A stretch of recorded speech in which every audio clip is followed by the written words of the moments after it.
CBI விசாரணை தற்பொழுது துவங்க இருக்கிறது. அப்ப இந்த மாதிரி துவங்கக்கூடிய இந்த நேரத்துல, அவங்க விசாரணையை ஆரம்பிக்கக்கூடிய இந்த நேரத்துல மிக முக்கியமான டெண்டர் ஆவணங்கள் சம்பந்தமான விஷயங்கள், கான்ட்ராக்ட் சம்பந்தமான விஷயங்கள் அடங்கிய இந்த ஹார்ட் டிஸ்க்குகள், மெட்டீரியல் மேனேஜ்மெண்ட் அப்படிங்கிற அந்த துறையில காணாம போயிருக்கு. இது ரொம்ப அதிர்ச்சிகரமான ஒன்றாக தெரிகிறது. 18 ஹார்ட் டிஸ்க்குகள் காணாமல் போனது அப்படிங்கிறது. கான்ட்ராக்ட்ல வரக்கூடியவர்னால ஒரு ஹார்ட் டிஸ்க்குகளை, அதுவும் 18 ஹார்ட் டிஸ்க்குகளை எடுக்க முடிகிறது என்றால், அப்ப அது எந்த அளவிற்கு ஒரு மோசமான ஒரு சிஸ்டமாக இன்று உள்ள இருக்கிறது அப்படிங்கிறது. பாதுகாப்பு இல்லாத, இப்ப அரசு ஆவணங்களுக்கு என்ன பாதுகாப்பு? அப்போ அதானியோடைய நிலக்கரி இறக்குமதி ஊழல்ல இதெல்லாம் ஒரு முக்கிய ஆவணமாக நம்ம சமர்ப்பிச்சிருக்கிறோம். அப்போ அந்த மாதிரியான ஆதாரங்கள் எல்லாம் இன்று அழியுமோ அப்படிங்கிற ஒரு அச்சம் தான் நமக்கு இருக்கு. இவ்வளவு எளிதாக ஒருவரால் திருட முடிகிறது என்றால், இது போல எத்தனை ஆதாரங்களும் ஆவணங்களும் இதற்கு முன்பு அழிக்கப்பட்டு இருக்கும். அதிமுக திமுக ஆட்சி காலத்தில் நடந்த ஊழல்களுடைய, நான் சொல்வது மட்டுமே ஒரு 70,000 கோடி ரூபாய் அளவிற்கு நான் சொல்றேன். இவங்க பணம் அடிக்கிறாங்க அப்படிங்கறத நம்ம புரிஞ்சுக்கணும். புதிய சிந்தனை நேயர்களுக்கு வணக்கம். இன்றைய சிறப்பு நேர்காணலில் நம்மிடம் சிறப்பு விருந்தினர் அரப்பூர் ஜெயராமன் அவர்கள். சார் வணக்கம். வணக்கம். மின்சாரத்துறையில தலைமை அலுவலகமா இருக்கிற அண்ணா சாலையில இன்னைக்கு கிட்டத்தட்ட ஒரு 18 ஹார்டிஸ் காணாம போயிருக்கு அப்படின்னு சொல்றாங்க. ஏற்கனவே பாத்தீங்கன்னா அதிமுக திமுக காலகட்டத்துல நிலக்கரி காணாம போச்சு, நிலக்கரி திருடு போயின்னு சொல்லி நீங்க பல விஷயங்களை வெளிக்கொண்டு வந்திருக்கீங்க.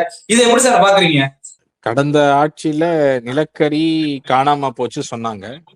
ஆமா, அதிமுக ஆட்சி காலத்துல இருந்த நிலக்கரிகள் காணாம போச்சு, நாங்க அதை கண்டுபிடிக்காம விட மாட்டோம், யார் அதை திருடி இருந்தாலும் அவங்க மேல கடுமையான நடவடிக்கை எடுப்போம்னு சொன்னாரு அப்போதைய அமைச்சர் செந்தில் பாலாஜி. அதற்கு பிறகு அவர் செஞ்சது அந்த காணாமல் போன நிலக்கரியை விசாரணை செய்த அந்த அறிக்கையே காணாம போச்சு அப்படிங்கறத நம்ம பார்த்தோம். அது மேல இருக்கிற விசாரணையே காணாம போயிருச்சு. ஆமா, இன்னைக்கு ஹார்ட் டிஸ்க்குகள் காணாம போயிருக்கு அப்படிங்கிறது, அதுவும் ரொம்ப முக்கியமா இது எந்த சூழ்நிலையில நடந்திருக்கு அப்படிங்கறத நம்ம புரிஞ்சுக்கணும். நம்ம அறப்போர் இயக்கம் கொடுத்த டிரான்ஸ்பார்மர் மின் மாற்றிகள் புகார்ல 397 கோடி ரூபாய் ஊழல் புகார்ல தற்பொழுது உயர்நீதிமன்றம் சிபிஐ விசாரணைக்கு உத்தரவிட்டிருக்கிறாங்க. சிபிஐ விசாரணை தற்பொழுது துவங்க இருக்கிறது. அப்ப இந்த மாதிரி துவங்கக்கூடிய இந்த நேரத்துல, அவங்க விசாரணையை ஆரம்பிக்கக்கூடிய இந்த நேரத்துல மிக முக்கியமான டெண்டர் ஆவணங்கள் சம்பந்தமான விஷயங்கள், கான்ட்ராக்ட் சம்பந்தமான விஷயங்கள் அடங்கிய இந்த ஹார்ட் டிஸ்க்குகள், மெட்டீரியல் மேனேஜ்மெண்ட் அப்படிங்கிற அந்த துறையில காணாம போயிருக்கு.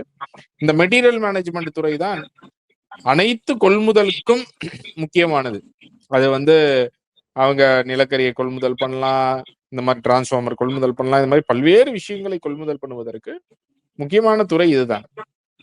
அப்ப இந்த துறையில இது போன்ற ஒன்று புதிய ஆட்சி வந்ததற்கு பிறகு நடந்திருக்கிறது அப்படின்னா, அதுவும் முக்கியமாக அமைச்சர் அவர்கள் நான் நடவடிக்கை எடுக்க போறோம், முறைகேடுகள் ஏற்கனவே நடந்த முறைகேடுகள் எல்லாம் நடவடிக்கை எடுக்க போறோம்னு சொன்னதற்கு பிறகு இந்த ஹார்ட் டிஸ்கள் காணாமல் போயிருக்கு அப்படிங்கறத பாக்குறோம். ஸோ இந்த ஒரு பேக்ரவுண்ட்ல, இந்த ஒரு சூழ்நிலையில பார்க்கும் பொழுது இது ரொம்ப அதிர்ச்சிகரமான ஒன்றாக தெரிகிறது. 18 ஹார்ட் டிஸ்க்குகள் காணாமல் போனது அப்படிங்கிறது.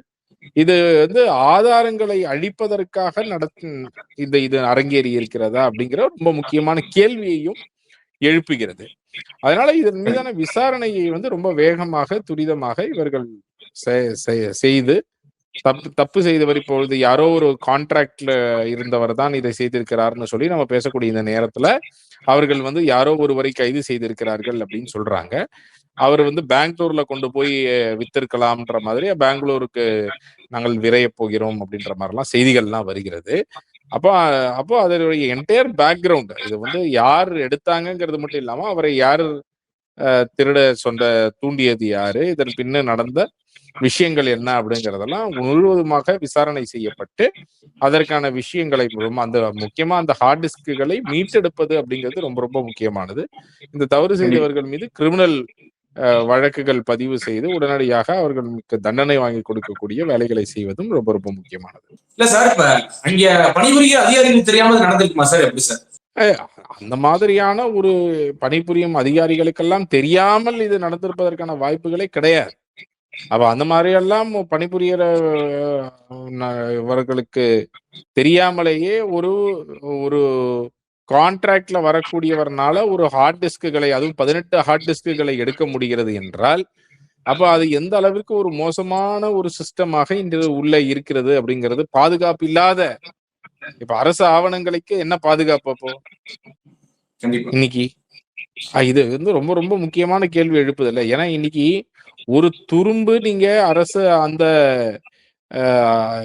ஒரு அரசு அலுவலகத்துல இருந்து எடுத்துட்டு போகணும்னாலும் அதற்குன்னு ஒரு உரிமையாளர், அதை பாதுகாக்க வேண்டிய நபர் ஒவ்வொன்றுத்துக்கும் இருக்கிறாங்க. அப்போ ஒரு கம்ப்யூட்டர் அப்படின்னு சொன்னா அதற்கு கம்ப்யூட்டர் அதற்கான யாரு ஹெட்டா இருக்கிறாங்களோ அவர்கள் தான் அந்த பாதுகாப்புக்கு உறுதியானவர். அவர் வந்து அவருடைய பர்மிஷன் இல்லாம ஒரு துரும்பு சீட்டு கூட வெளியே போக முடியாது, ஒரு பார்ட் கூட வெளியே போக முடியாது அப்படிங்கறதா இருக்கணும்.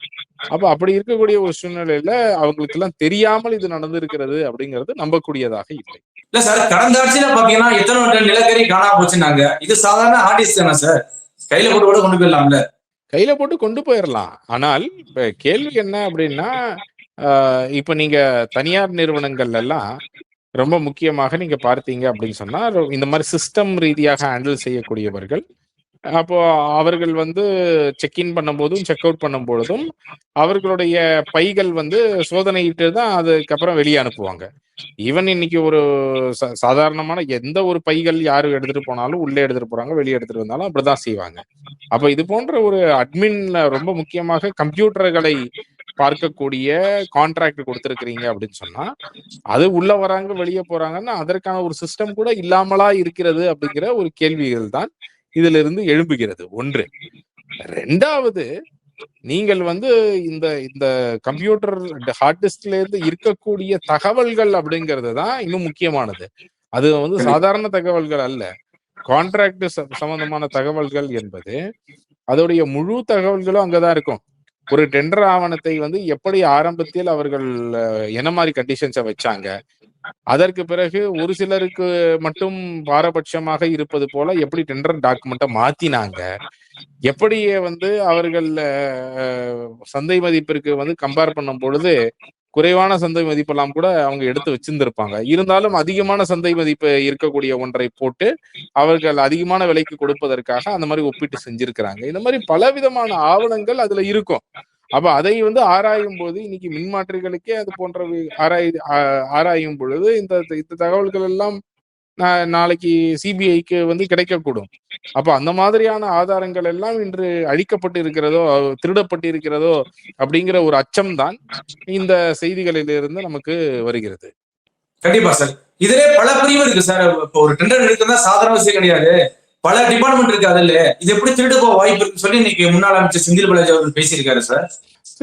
ஒரு ஹார்ட் காப்பி இருக்கக்கூடியது பல இடங்கள்ல இருக்கலாம். ஹார்ட் காப்பியாக இருக்கக்கூடியது வந்து நாளைக்கு ஈஸியா ஃபைல் உள்ள இருந்து 4 பேஜ் கிழிச்சிட முடியும். ஆனா சாஃப்ட் காப்பியாக இருக்கக்கூடிய ஃபைல் வந்து உங்களுக்கு அதுல அதோடைய லாக்ல இருந்து எல்லாமே இருக்கும். இந்த மாதிரி டெலீட் பண்ணா கூட ரெக்கவர் பண்ண முடியும். அந்த மாதிரி இருக்கக்கூடிய ஃபைல்கள் உங்களுக்கு வந்து கம்ப்ளீட் ட்ராக் ரெக்கார்டு வந்து உங்களுக்கு அதுல இருந்து கிடைக்கக்கூடிய வாய்ப்புகள் இருக்கக்கூடிய நேரத்துல நீங்க அந்த மாதிரி இருக்கக்கூடிய ஆவணங்கள் அடங்கிய ஹார்ட் டிஸ்குகள் காணாமல் போயிருக்கிறது அப்படிங்கிறது ஒரு பேரதிர்ச்சியான ஒரு விஷயம். நீங்க பல இடங்கள்ல இருக்கும்னு சொல்லுவீங்க, ஆனால் பல இடங்கள்ல அனைத்து ஆவணங்களும் இருக்காது. வெறும் அப்ரூவலுக்கு அனுப்பப்படக்கூடிய வெறும் சர்க்குலேஷன்ல பாத்தீங்கன்னா கையெழுத்து போடுவதற்கு பல பேருக்கு அனுப்புவாங்க. அது வந்து முழு ஃபைலும் அனுப்ப மாட்டாங்க. அது வந்து அந்த கடைசியில சைன் வாங்க வேண்டிய அந்த ஆவணத்தை மட்டும்தான் அவங்க வந்து அனுப்புவாங்க. இப்போ உதாரணத்துக்கு ஒரு அட்மினிஸ்ட்ரேட்டிவ் சாங்ஷன் ஆகணும்னா அந்த சாங்ஷன் சம்பந்தமான விஷயங்களை மட்டும்தான் அவங்க அனுப்புவாங்க. ஆனால் இதற்கு பின்பாக நடந்த விஷயங்கள் என்ன, ஒரு டெண்டர்னா என்ன, முதல்ல கண்டிஷன் என்னவா வச்சாங்க, அதுக்கப்புறம் எப்படி மாத்தினாங்க, அது யார் அழுத்தத்தில் மாற்றப்பட்டது, யார் அழுத்தத்தில் ஒரு சிலருக்கு மட்டும் டெண்டர் கொடுப்பதற்கான வழிவகையை செஞ்சாங்க, சந்தை மதிப்பை ஏன் ஒழுங்கா கம்பேர் பண்ணல, நல்ல கம்பேரிசன்லாம் உள்ள வச்சும் கூட அதை கணக்கு காண்பிக்காம விட்டுருக்காங்களா, இது போன்ற விஷயங்கள் எல்லாம் அந்த கம்ப்யூட்டர்ல ஹார்ட் டிஸ்க்ல அடங்கிய ஃபைல்கள்ல தானே இருக்கும். அப்ப அது போன்ற விஷயங்கள் எல்லாம் இன்று மாயமாகிறது. நிலக்கரி இறக்குமதி என்றால் நிலக்கரி இறக்குமதியில என்னெல்லாம் டெலிபரேஷன் பண்ணாங்க. நாங்க நிலக்கரி இறக்குமதியில என்ன பார்த்தோம்னா, நம்ம தமிழ்நாடு அரசு என்ன பண்ணிருக்கிறாங்க, பக்கத்துல இருக்கிற கர்நாடகா, ஆந்திர பிரதேஷ் போன்ற மாநிலங்கள் எல்லாம் மிக குறைவான விலைக்கு நிலக்கரி வாங்குறாங்க. அந்த குறைவான விலைக்கு வாங்கின நிலக்கரியை இவங்க வந்து கம்பாரிசனுக்கு பயன்படுத்தவே இல்லை. அதிகமாக ஒரு மாநிலம் வாங்கியிருப்பாங்க பாத்தீங்களா, அதை மட்டும் கம்பேர் பண்ணி நாங்க இதை கம்பேர் பண்ணும்போது நாங்களும் அதற்கு சமமாகத்தான் இருக்கிறோம் என்று சொல்லி கொடுத்திருக்கிறாங்க.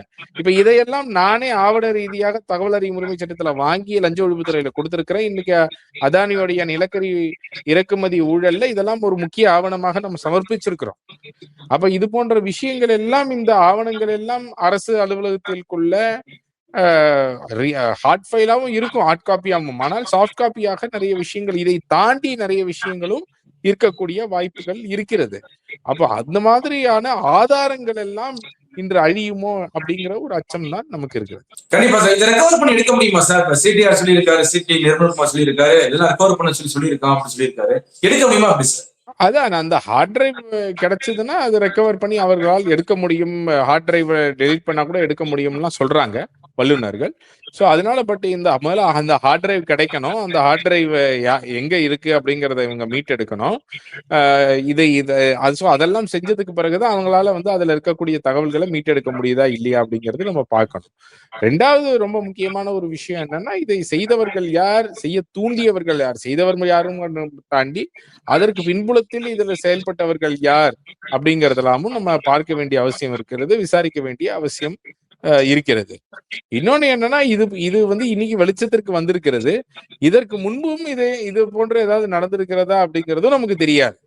சோ அதுவும் வந்து விசாரிக்க வேண்டியது ரொம்ப ரொம்ப முக்கியமான. இப்ப தாவேக்கா ஆட்சி பதவியேற்று கிட்டத்தட்ட 1 மாசம் ஆக போகுது. இந்த சமயத்துல வந்து ஹார்ட் டிஸ்க் காணாமல் சொல்றதை நீங்க எப்படி சார் எடுத்துக்கிறது? கடந்த ஆட்சியில ஊழலை மறைக்கிறதுக்கு இது வந்து திருடு போயிருக்கா இல்ல எப்படி சார்? என்ன காரணம்? இப்ப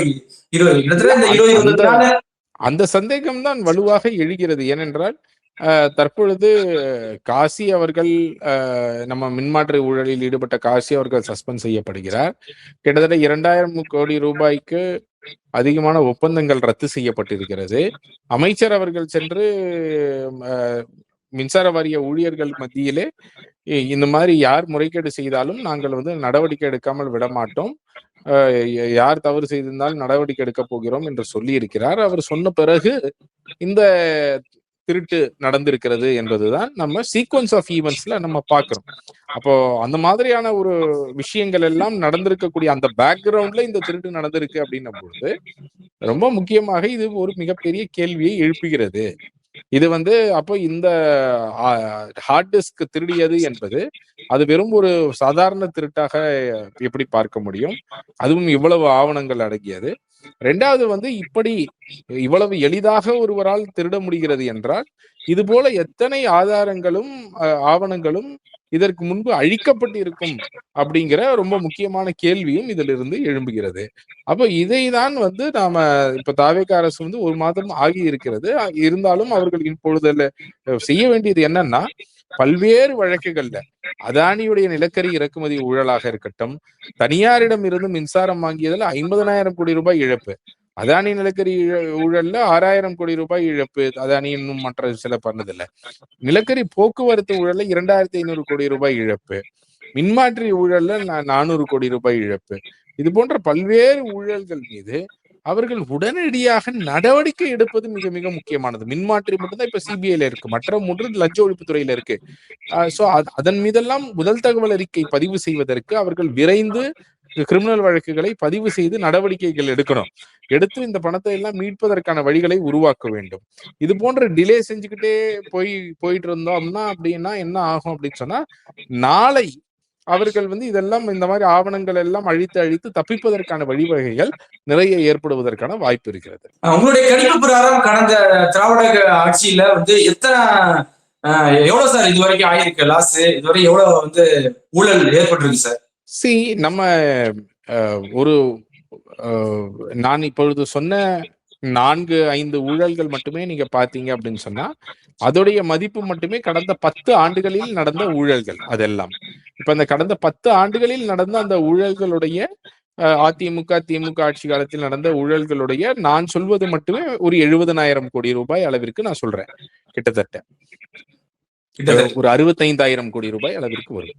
அந்த 65,000 கோடி ரூபாய் அளவிற்கான ஊழலுக்கான புகாரை நம்ம ஏற்கனவே கொடுத்திருக்கிறோம் லஞ்ச ஒழிப்பு துறையில. இப்போ அதை தாண்டி அது ஒரு சாம்பிள் தான். இப்போ நம்ம மின்மாற்றி ஊழல்னு 400 கோடின்னு சொல்றோம்னா 400 கோடி என்பது 1068 கோடி ரூபாய்க்கு மின்மாற்றி வாங்கியதில் 400 கோடி ரூபாய் ஊழல் அப்படின்னா நம்ம என்ன புரிஞ்சுக்கணும்னா கிட்டத்தட்ட 40% இவங்க பணம் அடிக்கிறாங்க அப்படிங்கறத நம்ம புரிஞ்சுக்கணும். அப்போ இன்னைக்கு வந்து கொள்முதல்லயே பாத்தீங்கன்னா மிகப்பெரிய கொள்முதல் இருக்கக்கூடிய துறை மின்சார வாரியம். மிகப்பெரிய அளவுல ஒரு ஆண்டுக்கு கிட்டத்தட்ட 75,000 80,000 கோடி ரூபாய் இவர்கள் வந்து பவர் பர்ச்சேஸ் செய்யறாங்க. இப்போ 2022-23 மின்சார வாரியத்துடைய செலவு 50,000 கோடி ரூபாயாக இருக்கிறது. 2023-24 இது 75,000 கோடியாக மாறுகிறது. 50% ஜம்ப் எப்படி நடக்கும்? இப்போ உங்களுடைய கரண்ட் பில்லு என்னுடைய கரண்ட் பில்ல ஏத்தியாச்சு. கடந்த 4 வருஷத்துல ஏத்தியாச்சு. ஏத்தியது மூலமா இவர்களுடைய வருமானம் 60,000 கோடி ரூபாயாக இருந்த வருமானம் இன்று 1,00,000 கோடியாக மாறிடுச்சு. அப்போ வருமானம் ரெவென்யூ இந்த அளவுக்கு இன்க்ரீஸ் ஆயிருக்குன்னும் போது என்ன ஆயிருக்கணும்? இந்த மின்சார வாரியம் என்பது மிகப்பெரிய ஒரு லாபம், கிட்டத்தட்ட 20,000 கோடி ரூபாய் அவர்கள் லாபம் சம்பாதிக்கக்கூடிய ஒரு துறையாக மாறி இருக்க வேண்டும். ஆனால் ஒரே வருஷத்திலேயே 2022-23 50,000 கோடி ரூபாய் இருந்த செலவினம் அடுத்த ஆண்டு 75,000 கோடி ரூபாய் அளவிற்கெல்லாம் அதிகமாகிறது என்றால் அப்போ இந்த அளவிற்கு எக்ஸ்பென்சஸ் அதிகப்படுத்திருக்கிறாங்கன்னா இதற்குள்ள நிறைய லீக்கேஜஸ், நிறைய கரப்ஷன் நடந்திருக்கிறதுக்கான வாய்ப்புகள் இருக்கு. அதுல நடந்த ஒரு கரப்ஷன் தான் டிரான்ஸ்பார்மர் ஊழல். நம்ம ஆதாரங்களோட வெளிக்கொண்டு வந்திருக்கிறோம். அப்போ இது மாதிரி ஆயிரக்கணக்கான கோடி ரூபாய் நம் வரிப்பணம் போவது மட்டும் கிடையாது, அதை தாண்டி கடைசியில இதற்கெல்லாம் அனுபவிப்பதும் மக்களாகிய நாம தான். ஏன்னா நம்ம மேலதான் கரண்ட் பில்ல உயர்த்தி அதற்கான விஷயங்களை பொதுமக்கள் நம்மளும் அனுபவிக்கிறோம். ஸ்மால் மீடியம் இண்டஸ்ட்ரீஸ் வச்சிருக்கிறவங்க இன்னைக்கு இந்தியாவிலேயே அதிகப்படியான மின்சார கட்டணத்தை கட்டுபவர்கள் கமர்ஷியல் ஒரு சின்ன பெட்டி கடை வைத்திருப்பவரும் ஒரு ஸ்மால் மீடியம் இண்டஸ்ட்ரி ரன் பண்ணக்கூடியவரும் தான் அதிக மின்சார கட்டணத்தை தமிழ்நாட்டில் இருக்கக்கூடியவர்கள் தான் இந்தியாவிலேயே அதிக மின்சார கட்டணத்தை கட்டி கொண்டிருக்கிறார்கள். அப்போ இதெல்லாம் இந்த ஊழலின் விளைவுதான் அப்படிங்கறத நம்ம புரிஞ்சுக்கணும். கண்டிப்பா சார், பொறுத்திருந்து பார்க்கலாம் என்ன நடக்குதுன்னு. மிக்க நன்றி சார். நன்றி.